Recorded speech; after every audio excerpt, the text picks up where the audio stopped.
नमस्कार, आप देख रहे हैं मारो राजस्थान। मैं हूं आपके साथ आयुषी गुप्ता। बुलेटिन की शुरुआत करेंगे इस वक्त की बड़ी खबर के साथ। पश्चिम बंगाल से बड़ी खबर सामने आ रही है। पश्चिम बंगाल के तटों से रिमाल तूफान टकराया है। आपको बता दें कि 135 किलोमीटर की रफ्तार से रिमाल तूफान टकराया है। पश्चिम बंगाल के कई इलाकों में तेज बारिश हुई है। तूफानी हवाओं की वजह से कई जगह जो पेड़ है वो भी उखड़े हैं। उसकी तस्वीरें हम आपको टीवी स्क्रीन पर दिखा रहे हैं। कई घंटे तक रिमाल तूफान का लैंडफॉल चला है। तो ये बड़ी अपडेट आपको दे रहा है पश्चिम बंगाल से।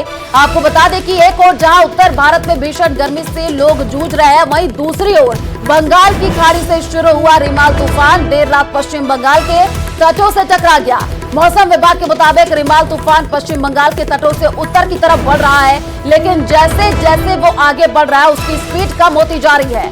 मौसम विभाग के मुताबिक रिमाल तूफान 13 किलोमीटर की रफ्तार से आगे बढ़ रहा है और तूफान की गंभीरता को देखते हुए पीएम मोदी ने भी संबंधित विभागों के साथ समीक्षा बैठक की है और अधिकारियों को हालातों पर नजर बनाने के भी निर्देश दिए हैं। तो ये बड़ी जानकारी। पश्चिम बंगाल के कई इलाकों में तेज बारिश हुई है। तस्वीरें हम आपको टीवी स्क्रीन पर दिखा रहे हैं। देखिए, तूफानी हवाओं की वजह से कई जो पेड़ है वो भी उखड़े हुए हैं। पश्चिम बंगाल के तटों से जो ये रिमाल तूफान है वो टकराया है। दो तस्वीरें आपकी टीवी स्क्रीन पर है। पहली तस्वीर देखिए कैसे जो पेड़ है वो सड़कों पर गिरे हुए नजर आ रहे हैं। दूसरी तस्वीर जहां पर बारिश हो रही है, वाहन चालकों को भी काफी परेशानियों का सामना करना पड़ा।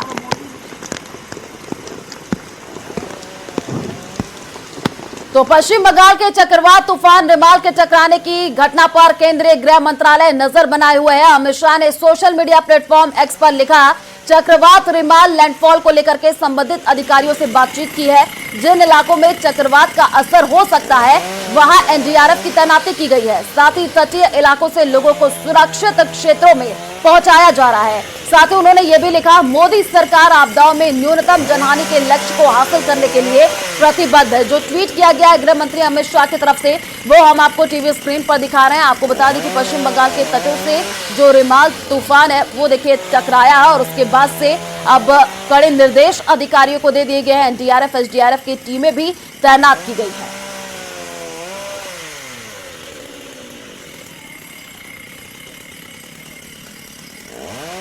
और आपको हम कुछ तस्वीरें दिखा रहे हैं जो उस वक्त की हैं जब रिमाल तूफान का लैंडफॉल पश्चिम बंगाल के तटों पर शुरू हुआ था, जिसका असर पश्चिम बंगाल के कई इलाकों में दिखाई दिया। मौसम विभाग के मुताबिक इस दौरान करीब 80 से 100 किलोमीटर की रफ्तार से हवाएं चली है और तूफानी बारिश हुई है, जिसकी वजह से कई जगह पेड़ जो है वो उखड़ गए हैं। 3 तस्वीरें आपकी टीवी स्क्रीन पर है। कोलकाता की ये तस्वीर देखिए, तूफान की दस्तक की तस्वीर है। पूर्वी मेदिनीपुर की तस्वीर दिखा रहे हैं, अलीपुर की तस्वीर दिखा रहे हैं, जहां पर तूफान की वजह से कई जगहों पर पेड़ पौधे भी गिर गए। डीआरएफ एसडीआरएफ की टीम आपको नजर आ रही है।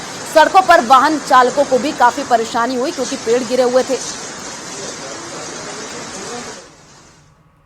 सिचुएशन तो देखिए, कुछ कुछ जगह पे जो है हमें मिल रहा है कि कुछ कुछ जगह पे ट्री अपरूटिंग हुआ है। तो जहाँ जहाँ पे ट्री अपरूटिंग हुआ है वहाँ पे हम लोगों का कोलकाता म्यूनिसिपैलिटी का टीम, कोलकाता पुलिस का, डिजास्टर मैनेजमेंट का टीम वो आके काम कर रहा है। जल्द से जल्द ये जो ट्रीज जो अपरूटेड हुआ है उनको काट के उनको साइड किया जाएगा ताकि रास्ता खोल सके। अभी ये साइक्लोन को लेके स्पेशल यूनिफाइड कंट्रोल रूम पूरा रात मॉनिटर कर रहा है। म्यूनिसिपैलिटी का control room that is also being open for the entire time duration of the cyclone. और टोटल सिचुएशन का मिनट टू मिनट जो सीनियर ऑफिसर है उनका सुपरविजन में पूरा काम चल रहा है।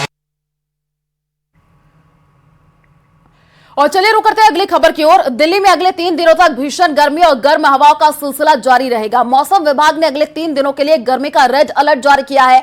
मौसम विभाग का अनुमान है कि आज दिल्ली का तापमान 46 डिग्री सेल्सियस को पार कर सकता है, जिसको देखते हुए लोगों को बचाव करने और बेहद जरूरी होने पर ही बाहर निकलने की सलाह दी गई है। रविवार को दिल्ली के मुंगेशपुर इलाके में तापमान 48.3 डिग्री दर्ज किया गया था। तो लगातार देखिए गर्मी का सितम जारी है और अगले 3 दिन तक भीषण गर्मी और भी ज्यादा पड़ेगी, इसलिए आप सभी को सुरक्षित रहने की जरूरत है। जरूरी काम हो तभी घर से बाहर निकलिए।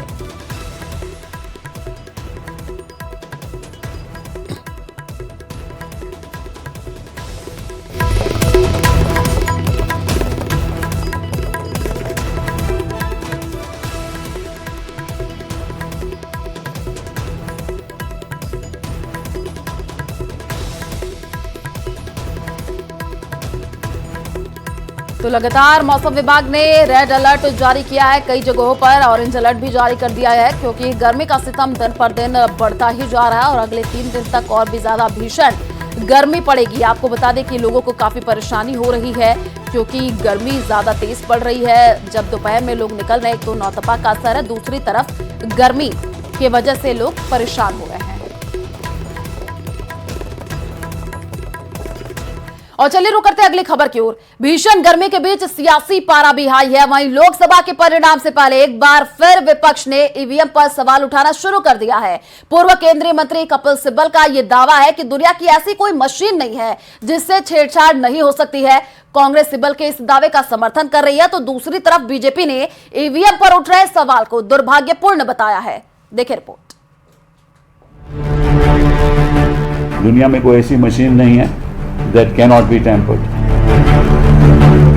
कि ईवीएम पे भरोसा नहीं किया जा सकता है। क्या ये लोकतांत्रिक प्रक्रिया में दखलंदाज नहीं कर रहे? लोकसभा चुनाव में 7वें चरण की वोटिंग से पहले ईवीएम पर एक बार फिर विवाद शुरू हो गया है। 4 जून को जनादेश सामने आने वाला है, लेकिन विपक्ष ने अभी से ईवीएम को कोसना शुरू कर दिया है। पूर्व केंद्रीय मंत्री और वर्तमान राज्यसभा सांसद कपिल सिब्बल का आरोप है कि दुनिया में कोई भी ऐसी मशीन नहीं है जिसके साथ छेड़छाड़ नहीं की जा सकती। सिब्बल का दावा है कि हर मशीन के साथ छेड़छाड़ हो सकती है। Lot of people who are saying that these machines are possibly tampered, right? So we want to make sure that there is no possibility of tampering. That's all, nothing more than that. We are not saying that they are tampered. We are not saying that they are not tampered. Any machine can be tampered. ये तो है नहीं, दुनिया में कोई ऐसी machine नहीं है that cannot be tampered. पूर्व केंद्रीय मंत्री कपिल सिब्बल के इस बयान के बाद ईवीएम की विश्वसनीयता को लेकर एक बार फिर सवाल खड़े किए जा रहे हैं। कांग्रेस नेता राशिद अल्वी का कहना है कि ईवीएम के साथ छेड़छाड़ हो सकती है। वहीं बीजेपी कांग्रेस और कपिल सिब्बल के आरोपों को सिरे से खारिज करती नजर आ रही है। मेरा मानना है कि देश के अंदर चुनाव बैलेट पेपर से होना चाहिए।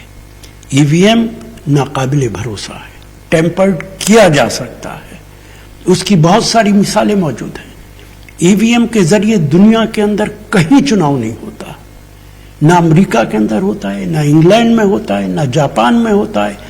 हिंदुस्तान के अंदर ईवीएम से होता है और इसका हमको बहुत तल्ख तजर्बा है। चुनाव के चलते ईवीएम के ऊपर में प्रश्न उठाते जाते हैं।